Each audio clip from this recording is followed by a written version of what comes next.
Welcome to ESOP Radio. Today's guest is Jeremy Ames, CEO and co-founder of Guidant Financial. Guidant helps entrepreneurs use their retirement savings as startup capital to launch new businesses. More on that later. We set up an ESOP, also known as an employee stock ownership plan, for Guidant in 2025. There are many parallels between their mission, helping people control their financial destiny, and that of the power of the ESOP, which we're excited to explore.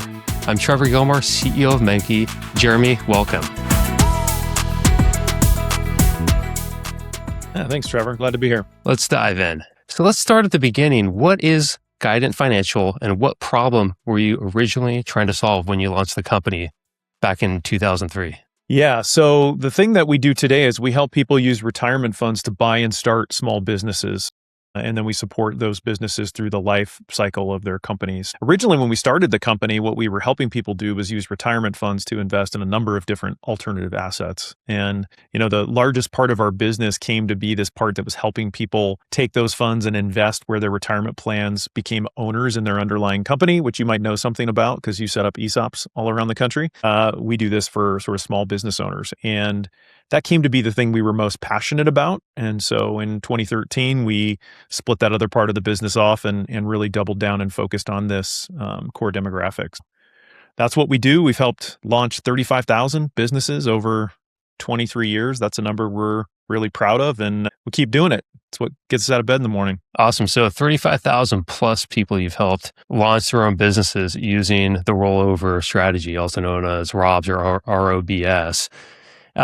Just in a nutshell here, so the idea here is I can take my retirement savings, use a portion of it or all, in essence, as startup capital for a new venture.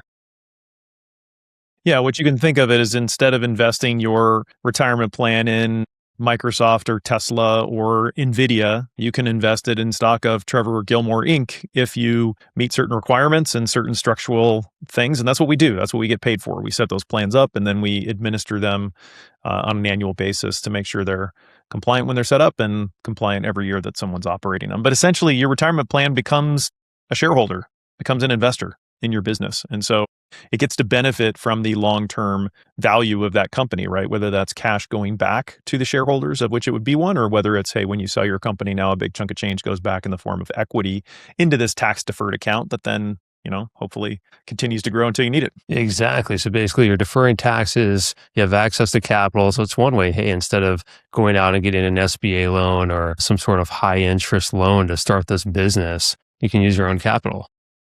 Yeah, we really see three primary motivations for our clients that come in. Some people do it because exactly what you're talking about. They're uncomfortable with debt. They see what happens when you take a business loan and you amortize it over 10 years, how much that eats into cash flow. And they say, I'd rather just not have the pressure of debt. I'm going to bring these funds in where I can have a little more patient capital to operate the business.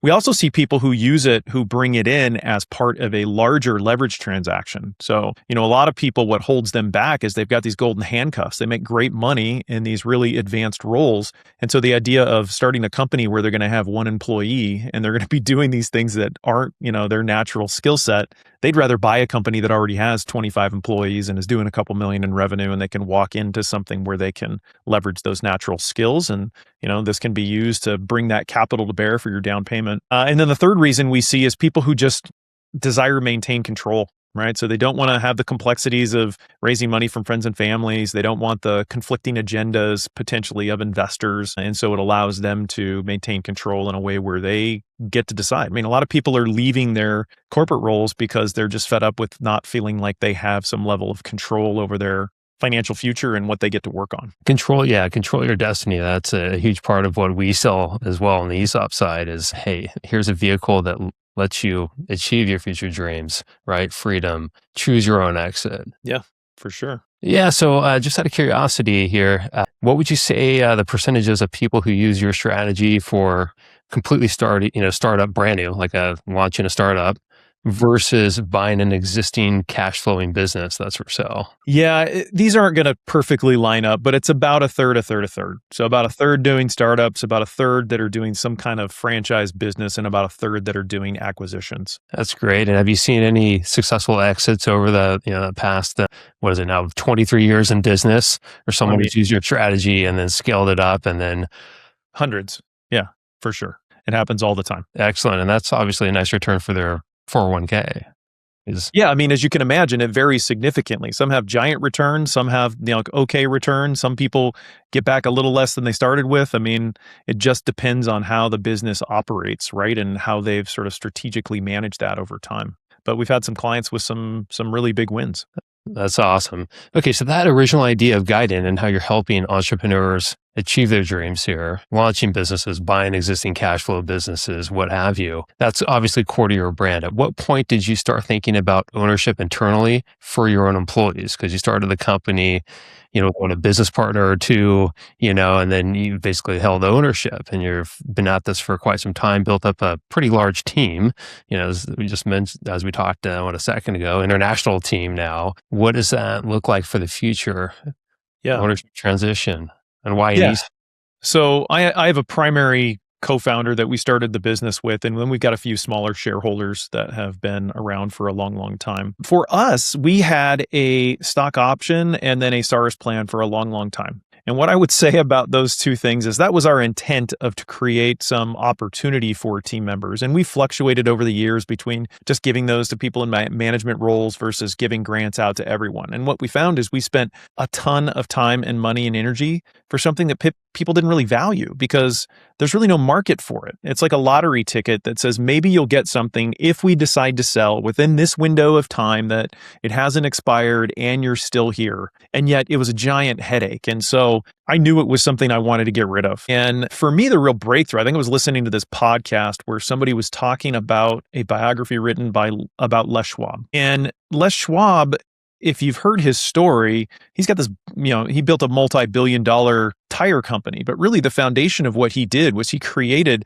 local ownership for the people who were managing and running his stores. And it really was the breakthrough that was there. So when I was listening to this podcast, I was like, we got to figure out a way to do that. I mean, in a world where AI is changing things so rapidly, like I need people rowing all in the same direction. In fact, I think rowing's a fantastic analogy because how fast you can go is dependent on how many people you can get in sync at the same time. And I just recognize that for years, I've been fighting this battle of misaligned incentives where I'm the person as the CEO and co-founder that's getting squished in the middle between shareholders who want one thing and employees who want the other thing. I mean, you're seeing it in the public markets right now.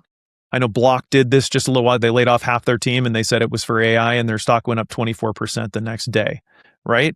That is misaligned incentives because for these publicly traded companies, they're valued based on the profit that they generate. And so for them, employees are just an expense line item, right? So they actually win. The owners of these companies win when people go away. And as I was thinking about the challenges we're facing, I'm like, I can't have that. Like we have a company that's large enough that we need all of our team members working on how to use things like AI to make their jobs better. But why on earth are they going to work on something like that if they think it's just going to replace their job and it's going to go away? And I think listening to the Les Schwab thing was just this realization of part of why I've been feeling alone is because we haven't found a way to align those incentives in a way where the team can win at the same time that the business is winning. And that led me down exploring a whole lot of things of which, ESOP felt like the best fit for us based on what we could create in terms of alignment between shareholders, employees, focused on the long-term longevity of the business. Yeah,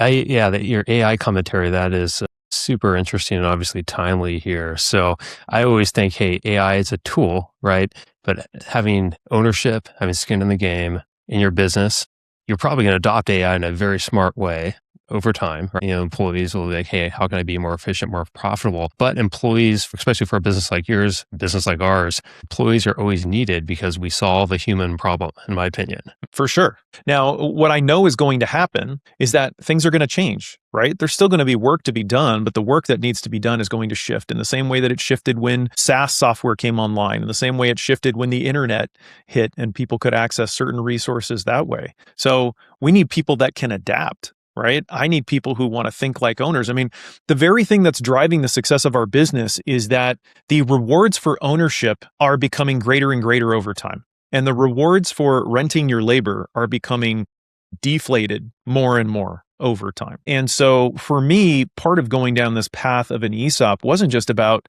creating alignment for a more successful business. It's also recognizing like capitalism has a problem right now that technology is exposing. because so much of what we've lived through and what has made capitalism work is based on less technology. And you see how every sort of technological change, whether that's the Industrial Revolution or whether that's, computers coming online, it gives more power to capital to be able to expand and leverage things out there. And that, I think, creates more friction with the people you need to be doing the work and representing the company and speaking to customers in a way that reflects your brand. And to me, this was the best answer of how to get those things back in line. And frankly, for us, it was easier to say yes to because it's so core to what we believe. I mean, we spend all day, every day talking to people about how they can take ownership of their future, how they can get out of this sort of worker mentality, do their own thing and create some financial reward for themselves. So now we're just in the next stage of that evolution, which is now we got to do this for our employees.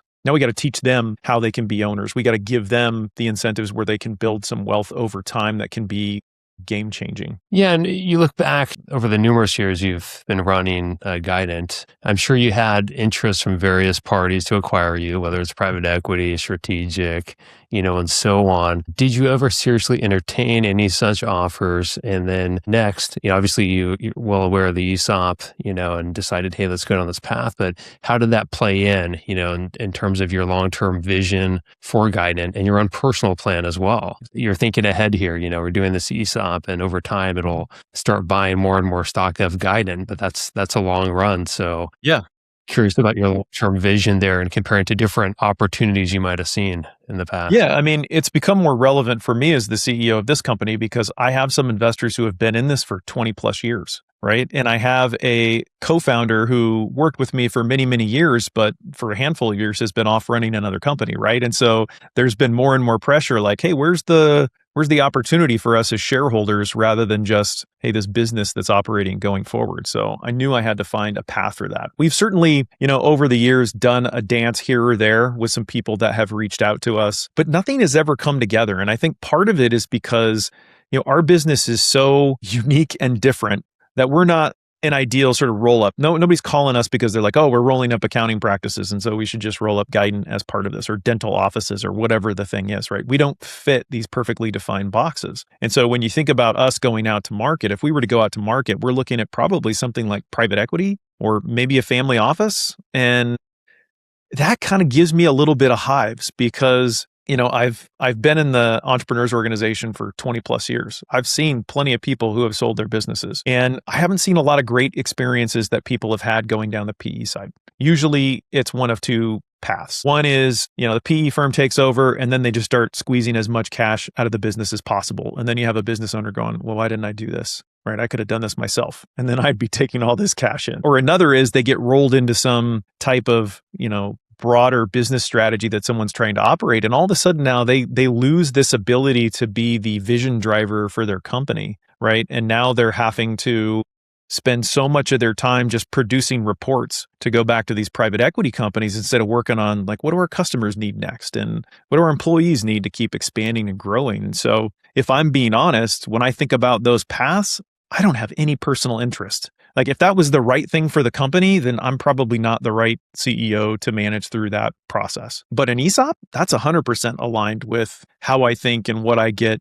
excited about. And so for us, I put together a pitch to our board to say, this is how I think we can use it. We're not committed to 100% sale to the ESOP. We're actually doing something called a pre-funded ESOP, which is we're starting it right now with profit sharing and building up some balance there. And then the team has a milestone that the shareholders have agreed to, that when we hit this milestone, we'll do a minority transaction. And that's the commitment we have today from the shareholders. And then I think now we start to get to bring the employees into the conversation when we start to think about where do we want to take this long term? And do we have a succession plan we're excited about with young leaders ready to step into new roles and take this company 10, 20, 30, 40 years down the line? Yeah, and for those listening, the beauty of the pre-fund ESOP is that of getting a tax deduction, storing cash. So basically, you accrue a contribution on your income statement, store cash over in the ESOP for generally up to 5 years, and then use that cash in the ESOP trust to buy stock. And the beauty there is the ESOP comes in with real equity.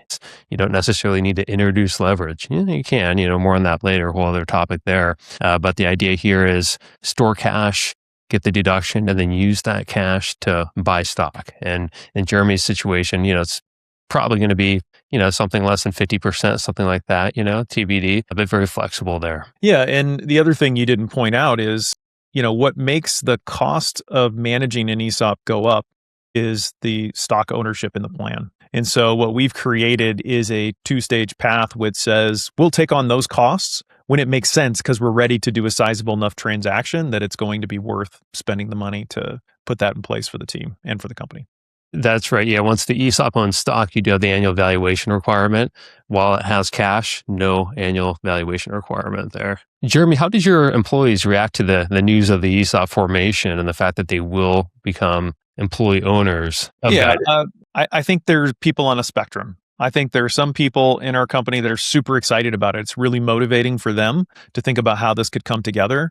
I think there's a lot of people who are like, wait and see, let's see what happens. I mean, they haven't even seen their first statement yet. So we did our first profit sharing in 2025 and it was a meaningful amount.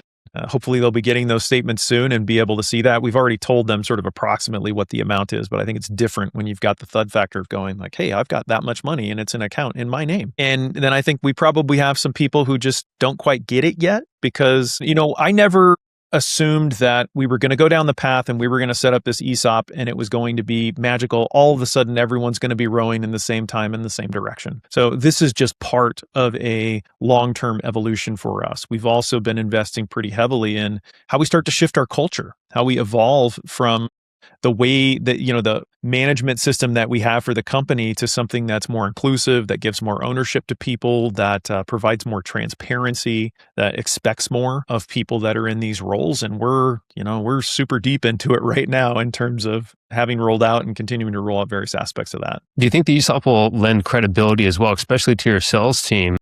Because they're talking to people that want to go into business for themselves, become entrepreneurs, right? Use their own retirement capital to start something new, own their future. Do you think being an ESOP will also lend credibility to those salespeople because they're going to be employee owners as well, right? So, in the sales process, they'll be able to relate and speak the same language. Not that they don't already, right? But that's just another layer of credibility. Do you think that can come into play as well in the future of Guidant? Yeah, maybe. It's not something that we use as a marketing tool right now. I don't know if we will. I think the bigger impact will be not with our sales team, because our sales team are already pretty well comped, very well trained, highly super knowledgeable people. I think the bigger impact will come from our service teams, our administrative teams, the people who are in these more sort of detailed, work roles that are learning a whole new way to think about the world that's more aligned with ownership. Because I think they're going to be able to connect to our clients in a different way.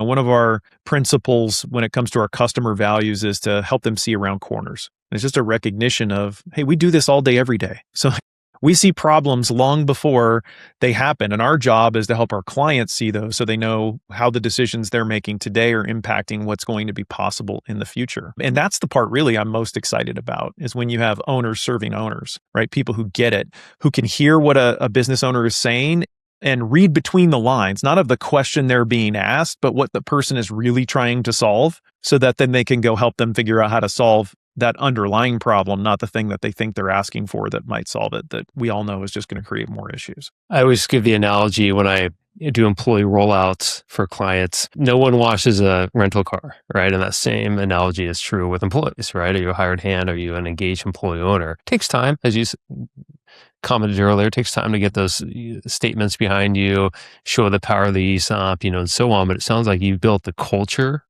of Guidant to basically be receptive to the ESOP and be a natural next phase for the company.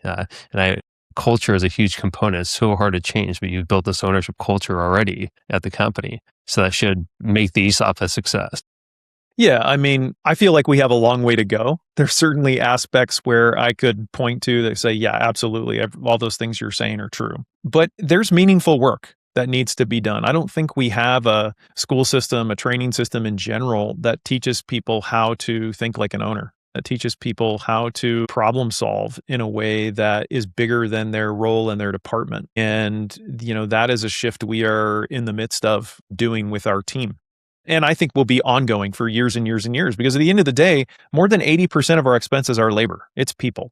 That's our product. So we want to make our product better. It's really all about investing in expanding our team and our people and getting them to stay and having them excel and win. Yeah, lots more to do there. I'm sure lots more to learn, but we're really excited by the continued evolution that we've seen from team members as they get more context, as they get more support, as they can see, because really it's about just helping them connect the dots between what the actions and behaviors are that they can take and how that connects to the outcomes before. It's like, I think of our financial statement as the language of numbers, right? And we're trying to teach them to read this foreign language where they have to be able to translate it into this other language, which is all based about actions and behaviors that are maybe 3 or 4 or 5 steps removed from the particular outcome that they're talking about. And so we call that line of sight.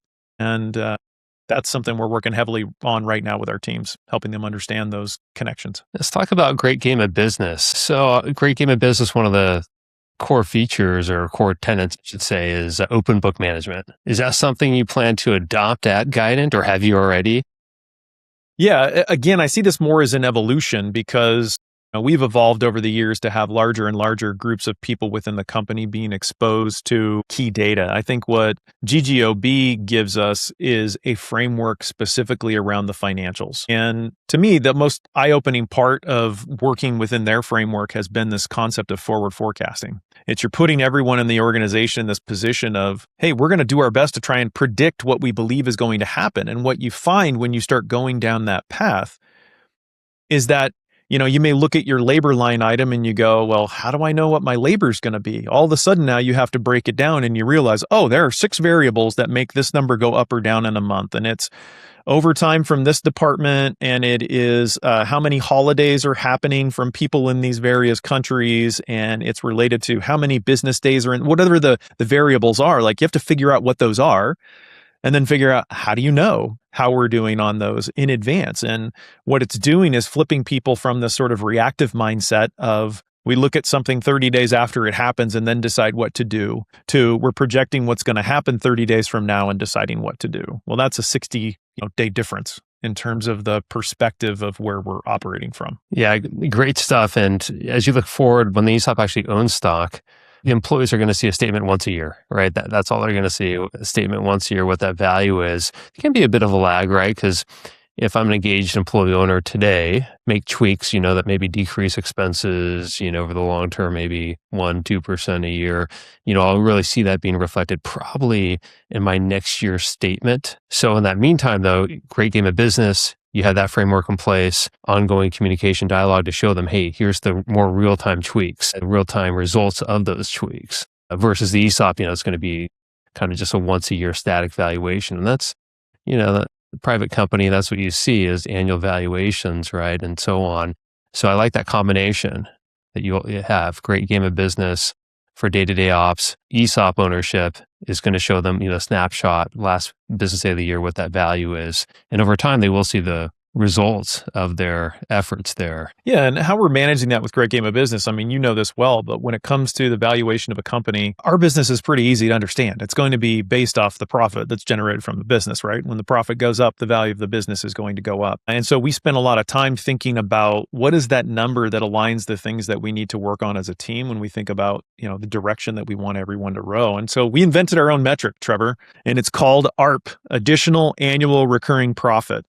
And it's a metric that we use. So all of the things we're focused on with our Great Game of Business framework are all about driving this additional annual recurring profit, right? So like right now, our team is working on a phone system switch. That's going to create a lot of long-term benefits for our customers and for our team, but it's also going to generate $141,000 of ARP, right? Once it's all implemented. Now, are we going to see all that in 2026? No. Actually, we're probably not going to see much of any of it in 2026 when you think about the implementation costs, but we are going to start to see that in 2027 and into 2028. And that's what ARP helps us capture, right? It's like, what are we building for the future? ARP, that's a great acronym. Yeah, it's better than AARP, right? Yeah, exactly. Yeah, you should trademark that. Yeah, pretty sure they have that in the back. Nice. Through our discussion today, I'm just realizing for any employees, owners out there listening, those who retire with an ESOP account or say your company gets acquired, which we do see this, successful ESOP companies do get acquired. Often it's for, decent premium and et cetera. There's probably an opportunity here to take your ESOP account, roll it over, versus paying the tax hit and taking the cash and actually using the ROBS strategy, for those who are saying, hey, I want to become an entrepreneur because their prior ESOP company either got acquired or they left the company for whatever reason, right? I mean, yeah, it certainly could. And in fact, over the years, we've had, I think 3 people who have started at Guidant and then ended up creating their own thing off on the side. What the ESOP gives us is actually 2 potential paths for that, right? Somebody can build up some assets in a retirement-based plan. And yeah, maybe at some point in the future, they want to go and roll that and use that to start a company. But there also may be an opportunity for them to do that within Guidant, right? When I think about how we're going to need to expand over time, we did a spin out of a company about 6 years ago. That company now does $30 million in revenue. But we're tapped out now because we had 2 co-founders, right? We had 2 entrepreneurs, and now we're both running 2 separate companies that are operating. So what the ESOP does is sort of forces this dynamic of we're training people on how to become owners and how to think like owners. And when they get to the point of development, the question is, what opportunities can we put them on? I mean, over the years, we've had probably 10 or 15 ideas of things that could be completely separate businesses, but highly connected to what we do, right? Something where we either have a built-in pipeline or we're the first customer of something that we need. That was the example of the business we spun out. We became, Guidant became the first customer of this business, and then it went on to bring in other customers. That's a way that we can grow this company for the people in the ESOP, but also give people an opportunity to create an ownership path even above and beyond the ESOP if they're ready for that sort of level of development. So for business owners listening, especially those who believe in ownership as a philosophy, Jeremy, what advice would you give them when considering an ESOP? I think the biggest thing is that incentives matter, but they're not the only thing that matters. If your expectation is, hey, I'm just going to get the incentives aligned with everyone and then all this stuff is magically going to fall in place, I think you're going to be sadly mistaken. Because, this is not something that people walk into most of their roles with. It's going to take effort from you to think about how you want to involve your team, because you can't expect someone to exercise ownership without context, without visibility, without feedback into, hey, this decision I'm making, what's the actual impact to the business? Like, I'm already seeing it. This whole phone system switch didn't come from me. It came from us going down this path and exposing people to the numbers, and then someone going, wait a second, we have like these 4 different softwares we pay for?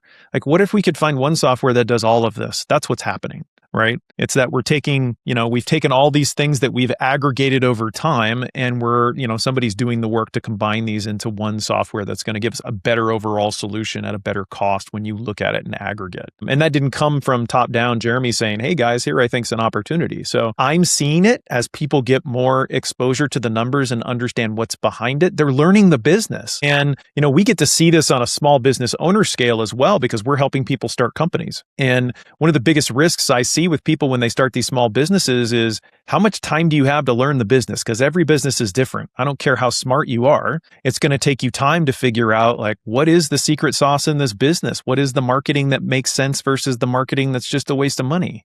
What should my labor ratios be? And what do I do if they're out of whack? I mean, these are things as a business owner you typically learn by falling on your face. And I can tell you all sorts of stories about lessons that have cost me hundreds and hundreds of thousands of dollars that are mistakes I have made. But what I'm seeing is this framework we're working on of trying to teach our team, it's helping them learn it way faster than I was able to learn it. That's great. So in that example, software creep, we all, business owner, business executive sees that, right? Software creep is a real thing. So in that simple example, hey, how do we eliminate all these duplicate software subscriptions we have, unified around one, save costs? And it's those small changes that can drive the bottom line in a very powerful way.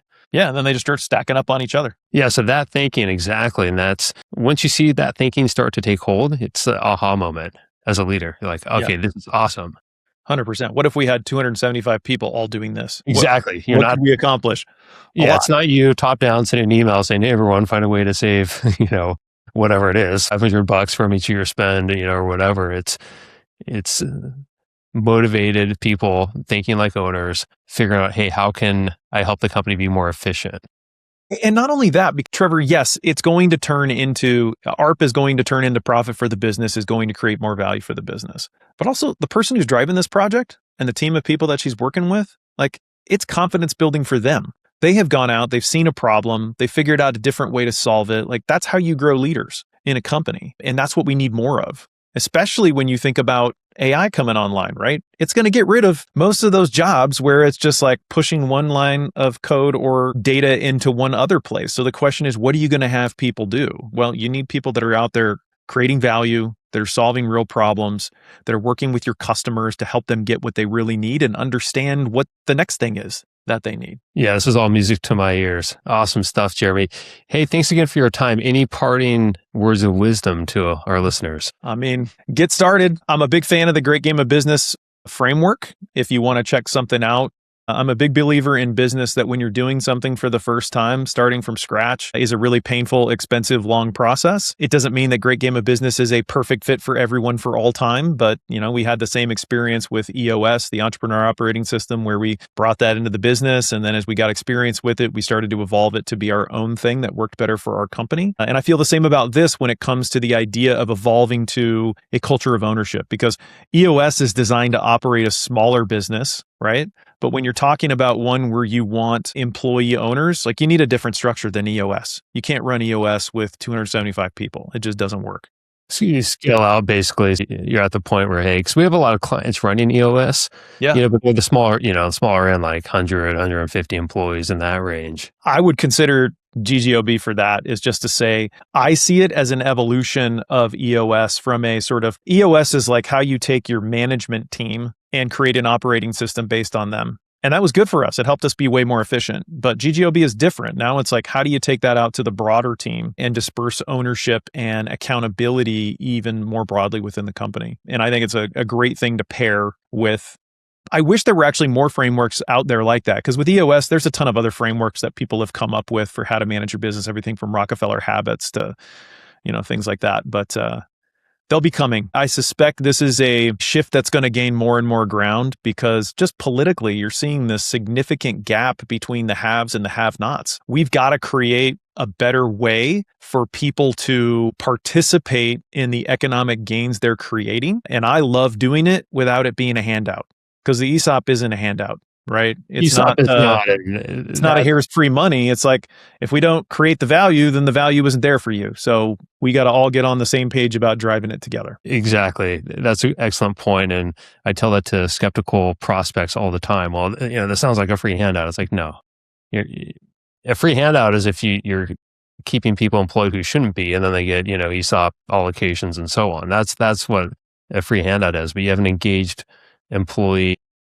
But that goes back to the point of, that's why you have to pair the incentive with the structure of how you operate your business. Because if it's just the incentive, then you do run the risk that it could just be a handout, that you're just giving away equity. And I will tell you, people have lots of strong opinions when it comes to retirement plans. I know that not only because of what we do, right? Lots of people have opinions about whether you should touch your retirement funds. But even when we were considering an ESOP, Trevor, I can't tell you how many people were like, you shouldn't do that. Lots of people, here's how I knew that it was like at a robust stage, is my wife came to me and she said, honey, are you sure an ESOP's the right solution for you guys? And I'm thinking, I've been researching this for 9 months, right? I've talked to my wife about it at very high levels. She kind of knows what's happening, but she had talked to one of her friends who knew someone who was considering an ESOP at some point. And now my wife's coming back to me and she's like, shouldn't you think about phantom stock equity or some of these other things? And it was coming from a place of good-hearted, like wanting the best for me and wanting the best for the company. But it was just enlightening to see that there are lots of people who have perspectives about various aspects of this, but maybe don't